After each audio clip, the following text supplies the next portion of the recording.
రోజు చాలామంది అడుగుతూ ఉంటారు వై అమరావతి అలోనని. విభజన జరిగింది.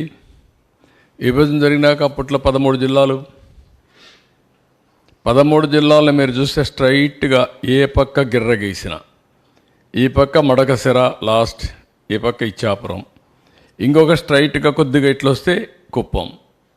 550, 590, ఇక్కడ 594 కిలోమీటర్లు.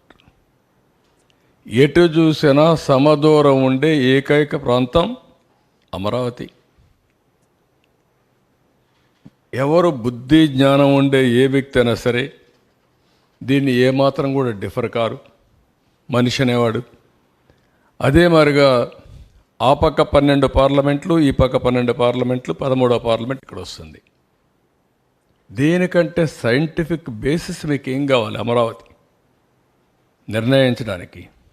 దీనికి కులాలు కావాలన్నా, మతాలు కావాలన్నా, ప్రాంతాలు కావాలన్నా, లేదంటే రెచ్చగొట్టాలన్నా? అంటే ఎవరైనా సరే రాష్ట్రం యొక్క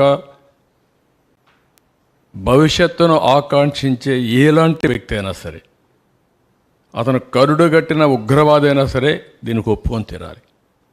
ఈ నియమనాలతో నాకు అర్థం కావడం లేదు. ఆఫ్టర్ బైఫర్కేషన్ మనకు రాజధాని లేదు. రికమెండేషన్స్ ఇచ్చిన కేసీ శివరామకృష్ణ ఇచ్చిన రికమెండేషన్లు కూడా చూసాం. అటు విశాఖపట్నం మొదలుకొని కర్నూలు వరకు అధ్యయనం చేశాడు.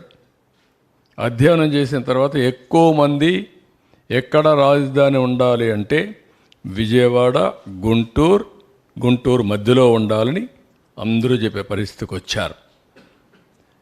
ఇంకొక పక్కన ఆంధ్రప్రదేశ్ అసెంబ్లీ పాస్ చేసాం, రెజల్యూషన్ పాస్ చేసాం 3/9/2014లో. ఇక్కడ మీరు చూస్తే సెంట్రల్ అడ్వాంటేజెస్ అని చూస్తే, 1 సెంట్రల్ లొకేటెడ్, 2 ప్లాంట్ సిటీ కట్టుకోవచ్చు మోస్ట్ లివబుల్ సిటీ కింద, సెల్ఫ్ ఫైనాన్స్ ప్రాజెక్ట్ కింద. అంటే మనకు అప్పటికే ఆదాయం లేదు, కొత్త రాష్ట్రం, 15,000 కోట్ల రూపాయలు ఆర్థిక లోటు ఉంది. ఇవన్నీ ఆలోచించిన తర్వాత ఏ విధంగా కట్టగలుగుతామని అనేక సార్లు ఆలోచించినప్పుడు దీన్ని అంత మునుపుండే హైదరాబాద్ నాకు ఒక అనుభవం ఉంది. హైదరాబాద్లో ఒక సిటీ నిర్మాణం చేశాం. హైదరాబాద్, సికింద్రాబాద్ 2 సిటీలు ఉన్నాయి. 3వ సిటీ సైబరాబాద్. హైదరాబాద్ ఎప్పుడో నిజాం నిర్మాణం చేశాడు.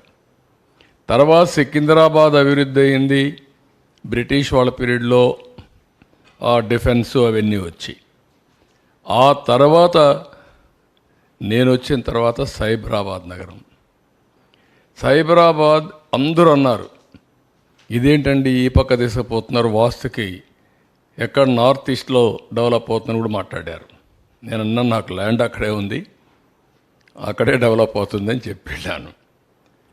అది మీరు చూస్తే ఈరోజు నాకు వచ్చింది ఒక ల్యాండ్ తప్ప హైదరాబాదుకు నీళ్లు లేవు, కరెంటు లేదు, అనేక సమస్యలు ఉన్నాయి.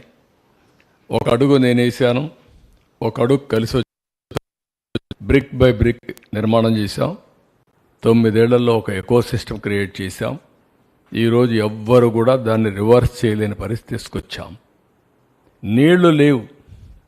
నేను వరల్డ్ బ్యాంక్ని అడిగితే, డబ్బులు ఇమ్మని అడిగితే 20 లీటర్లు దగ్గర 20 రూపాయలు చేస్తే మేము నీళ్ళు ఇస్తామని పెట్టే పరిస్థితులు మీరు కానీ